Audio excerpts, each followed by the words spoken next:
Oke, baik. Pertama-tama saya ucapkan selamat datang dan selamat belajar di webinar Jejak Bandar versi 2.0 ya, batch kedua. Di mana Anda berkesempatan untuk mempelajari playbook saya ya, yaitu memahami tentang berbagai jenis analisa kepentingan dan ilmu jalanan. Nah, ini adalah playbook yang saya dapatkan dari hasil pengalaman saya bertahun-tahun ya dalam mengamati market, yang mengamati fenomena-fenomena dan dinamika market setiap hari seperti itu. Nah, mungkin di sini rekan-rekan ada yang bertanya-tanya ya, kenapa ada V2.0-nya? Nah, jadi intinya di versi 2.0 ini saya banyak melakukan pembenahan ya. Saya revisi konsep-konsep yang menurut saya kurang efektif, itu saat ini jadi lebih oke. Contohnya apa? Misal dulu saya kalau nemu saham bagus, itu saya jadikan stock pick ya. Nah, ternyata itu tidak efektif. Kenapa? Karena semua orang jadinya FOMO. Ya, semua orang jadinya FOMO, rebutan barang, akhirnya pada HK. Nah, malah momentumnya jadi rusak. Ya, jadi sekarang saya udah nggak ada lagi kayak gitu-gitu. Ya, saya sekarang lebih milih kasih pelajaran berupa studi kasus ya. Atau kalau bahasanya sekarang itu talk proses. Ya. Jadi saya kasih Anda alat pancing ya. Saya kasih Anda alat pancing, saya kasih tahu gimana cara mancing yang benar. Saya kasih tahu gimana cara kita deteksi spot-spot yang banyak ikannya. Nah, sehingga Anda bisa mencari ikan sendiri ya, tanpa nunggu hasil ikan dari orang lain. Seperti itu. Nah, dan saya merasa bahwa seperti ini kelihatannya lebih efektif dan lebih berguna untuk jangka panjang. Seperti itu ya. Nah, jadi sebelum kita mulai ya, itu ada introduction sedikit. Nah, jadi kenapa saya memilih nama Jejak Bandar ya? Mungkin baru di sini ada rekan-rekan yang baru kenal dengan Jejak Bandar ya. Nah, ya karena sesuai dengan namanya ya. Jadi kita akan mempelajari jejak-jejak yang ditinggalkan oleh para bandar atau big money ya. Nah, analoginya itu seperti kaki gajah ya. Analoginya seperti kaki gajah. Nah, gajah itu kalau bergerak ya, dia pasti akan meninggalkan jejak. Nah, seperti ini ya. Nah, ini gajah bergerak itu pasti ada jejaknya, pasti ada jejaknya. Nah, jejak-jejak inilah yang nantinya akan coba kita pelajari bersama-sama. Seperti itu. Nah, jadi kalau di jejak bandar sendiri ya, itu expertise saya kurang lebih ada tiga ya, yaitu corporate action, momentum event, dan satu lagi ada yang namanya arbitrage event. Nah, nanti ini ada penjelasannya khusus ya. Nah, gimana kalau day trading? Sebenarnya day trading itu bukan expertise saya ya.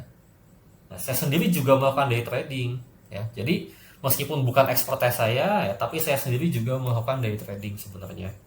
Tapi ya, dananya ya pakai dana yang terukur lah. Biasanya saya kalau day trading tuh mainnya cuma sekitar ya 50 juta, 80, 100 juta. Udah mentok seperti itu. Beda dengan misal saya nemu ada corporate action yang menarik ya. Itu saya bisa entry-nya mungkin bisa 300 sampai 500 juta berani. Seperti itu.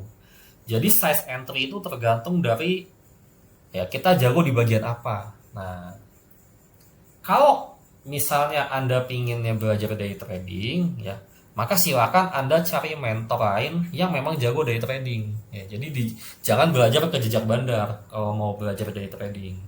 Karena itu bukan expertise saya. Nah, misalnya saya dulu pernah belajar dengan orang yang udah berkali-kali menangin Host Championship ya.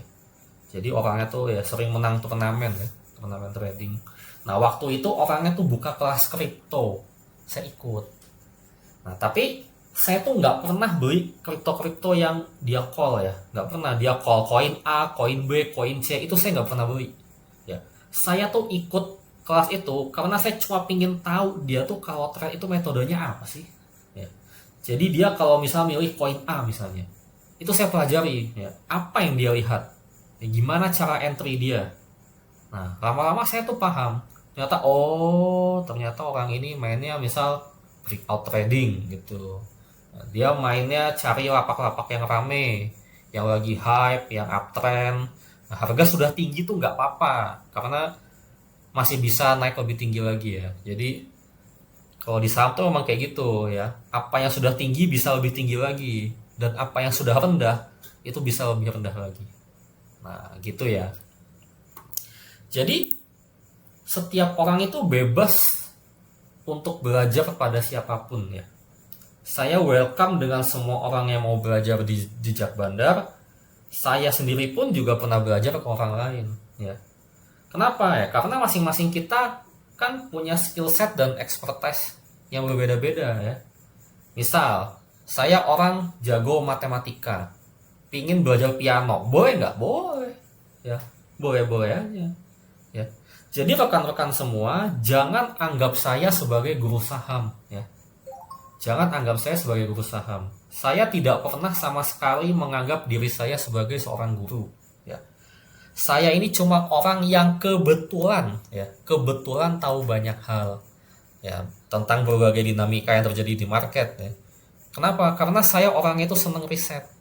Nah, riset-riset pribadi saya inilah yang nanti akan saya sharingkan kepada Anda. Seperti itu ya. Nah, kemudian ya sebelum kita masuk ke materi utama, ini ada satu mindset penting yang harus saya sampaikan ya, yaitu namanya analogi gelas penuh ya. Jadi seperti halnya gelas penuh, apabila kita tuangkan air, maka apa yang terjadi ya? Airnya akan luber, tumpah semua, jadi sia-sia. Nah, maka dari itu ya sebaiknya sebelum kita mempelajari isi dari materi webinar, ada baiknya kita kosongkan gelas terlebih dahulu ya, seperti itu. Oke. Nah, jadi teman-teman, untuk bisa berhasil di pasar saham ya, Anda itu tidak perlu menjadi the smartest person in the room ya. Nah, seperti sebuah quote ini ya. You don't have to be the smartest person in the room to be successful ya. Anda tidak perlu pengetahuan selevel venture kapitalis. Wah, tidak perlu kuliah ekonomi dan bisnis sampai S3. Tidak perlu memiliki semua gelar keuangan CFA, CMA, CSA, CFP dan sebagainya ya. Karena gelar-gelar itu hanya untuk penunjang karir. Ya, misalkan Anda berkarir jadi broker misalnya. Nah, butuh gelar ya boleh punya, tapi kalau misalkan bukan untuk penunjang karir ya maka tidak usah, nggak apa-apa ya, karena gelar-gelar itu tidak berkorelasi dengan keberhasilan seorang ya. Nah, Anda harus ingat ini baik-baik ya. Anda itu hanya perlu sedikit lebih pintar dari kebanyakan orang ya. Saya ulangi ya, Anda itu hanya perlu sedikit lebih pintar dari kebanyakan orang. Nah, kenapa? Karena ya di zaman-zaman sekarang ini nih, di era-era sekarang, pasar saham itu ya mungkin saya bisa bilang 95% ya itu dipenuhi oleh apa yang disebut sebagai dumb money ya. Dumb money. Dumb money itu adalah istilah yang merujuk pada orang-orang yang masuk ke pasar saham tanpa pengetahuan apapun ya. Bonek, modal nekat, minim pengetahuan ya. Beli modal ikut-ikutan influencer, cari sinyal sana sini, tidak punya trading plan, tidak mau cut loss, FOMO-an, mudah disetir opininya ya, ingin cepat kaya, berpikir bahwa saham itu up only ya. Kalau turun langsung protes, sibuk nyalain sana sini dan sebagainya. Ya.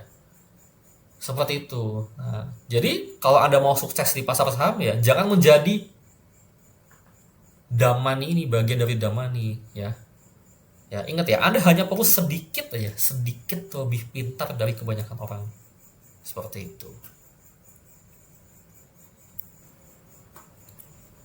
Nah, kita mulai masuk ke materi utama ya, yaitu tentang analisa kepentingan ya. Nah, apa itu analisa kepentingan dan kenapa kita harus mempelajari analisa kepentingan ya? Nah, jawabannya adalah karena kepentingan emiten itu dapat menciptakan momentum ya. Momentumnya berupa apa? Berupa optimisme dan euforia.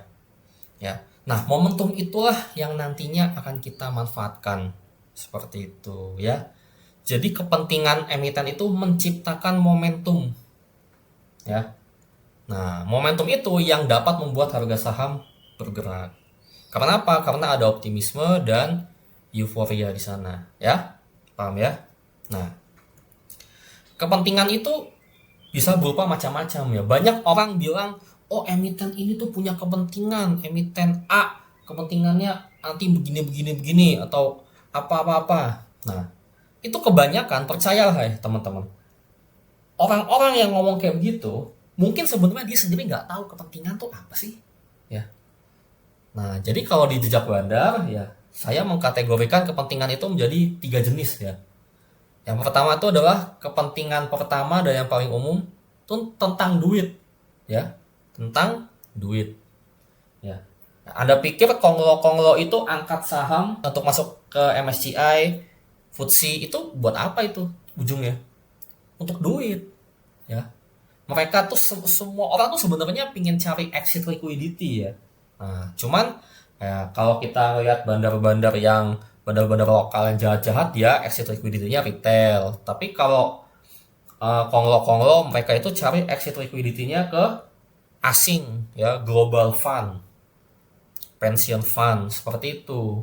Jadi sebenarnya ya it's all about money ya, tentang uang sebenarnya kepentingan yang pertama dan yang paling umum ya.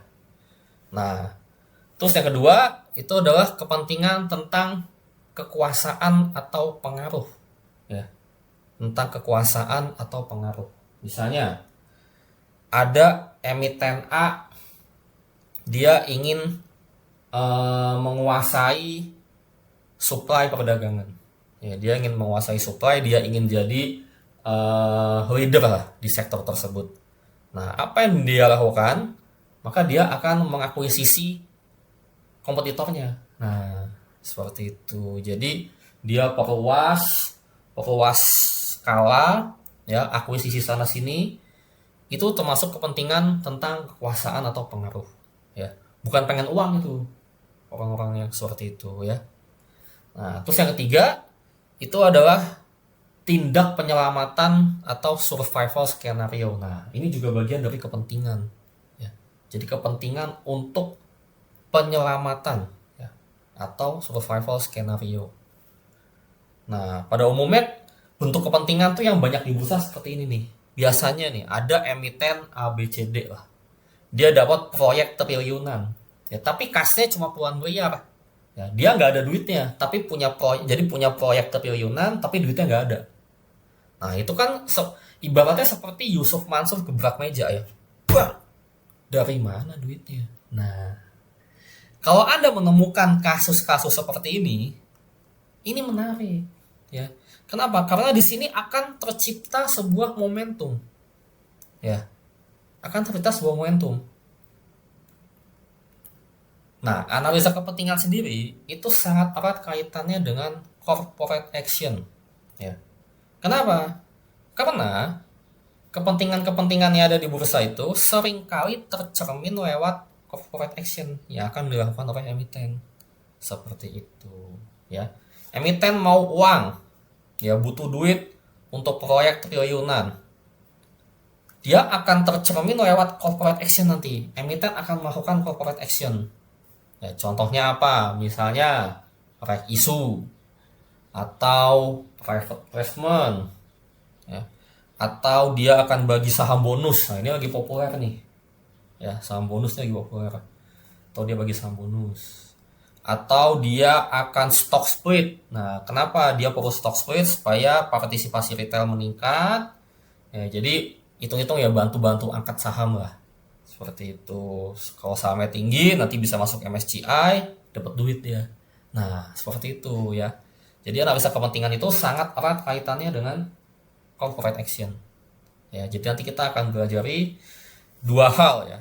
Nah, yaitu analisa kepentingan dan juga analisa ilmu jalanan. Kalau untuk kepentingan yang ada di bursa nanti kita akan pelajari 10 jenis CA ini ya. Nah, tapi perlu diingat teman-teman ya. Masih ada banyak CA-CA lainnya di luar ini ya. Yang akan kita bahas nanti 10 ini dulu ya, karena yang 10 ini itu adalah yang paling umum terjadi di bursa Indonesia ya. Yaitu yang pertama adalah reg issue, private placement, merger, akuisisi, takeover, hostile takeover, backdoor listing, tender offer, saham bonus nih lagi populer ya, saham bonus, stock split, buyback, kemudian debt to equity swap. Ya, ingat ya teman-teman, tadi di awal sudah saya sampaikan bahwa kita harus mengosongkan gelas terlebih dahulu. Ya, mungkin beberapa orang sudah familiar dengan apa, misalnya nomor 9 ya, buyback. Nah, terus saya tanya, kalau ada emiten buyback terus ada actionnya apa? Ya, apakah langsung buy, langsung pagi-pagi tuh rata kanan HK all in full margin begitukah? Nah, terus kalau ada emiten mau saham bonus, itu kita harus gimana sih? Bagaimana best skenario-nya untuk kita mengikuti saham bonus misalnya? Terus kalau ada emiten tender offer, kita harus ngapain? Ya. Nah, itu masih banyak orang, jadi banyak orang tahu ya, mungkin tahu, pernah dengar ini, orang isu udah sering tahu ya, akuisisi udah sering tahu, backdoor ini juga lagi hot, tapi kadang orang tuh nggak benar-benar tahu apa yang harus dilakukan ya, seperti itu ya. Nanti di backdoor ini misalnya itu ada banyak sekali backdoor abal-abal ya. Nah, jadi bukan hanya sekedar kalau ada nemu pengumuman backdoor kita langsung HK full margin sampai arah, enggak. Ya, nanti dijelasin bagaimana ciri-ciri backdoor yang menarik, bagaimana ciri-ciri backdoor yang kurang menarik menurut analisa dan pengamatan dari jejak bandar. Seperti itu. Nah, kalau untuk ilmu jalanannya seperti ini ya. Nah, ini disebut ilmu jalanan karena ilmu-ilmu ini itu tidak ada yang mengajari. Ya, tidak ada di buku-buku teori, tidak ada di Google, tidak ada di ChatGPT. Ya, ilmu seperti ini itu hanya bisa diketahui lewat pengalaman. Ya, pengalaman bertahun-tahun dalam mengamati market. Nah, kurang lebih ada 10 ilmu jalanan ya yang akan disampaikan di webinar ini dan masih banyak lagi ya yang nantinya akan dijelaskan seiring perjalannya waktu di dalam kita diskusi ya. Nanti ada channel diskusi, kita bisa diskusi di sana. Nah, jadi total itu ada lebih dari 20 lebih emiten, 20 lebih ilmu jalanan. Sorry, berdasarkan hasil riset dari jejak bandar. Tapi di sini saya jelaskan dulu 10 yang utama ya. Yang pertama adalah saham lepas notasi.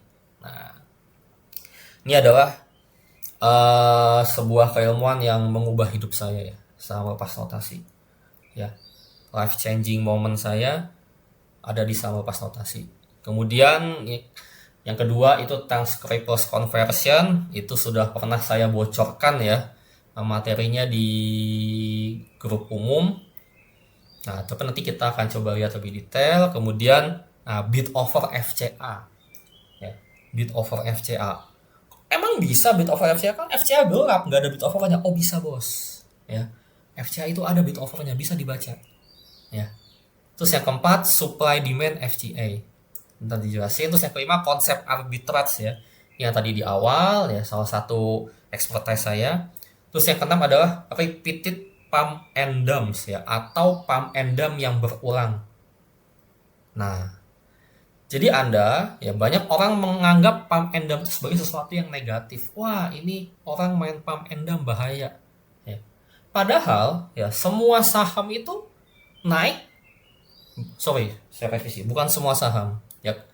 Ya beberapa saham second liner, saham konglo, atau saham-saham yang lagi viral itu sebenarnya naik karena terjadinya pump and dump yang dilakukan berulang kali.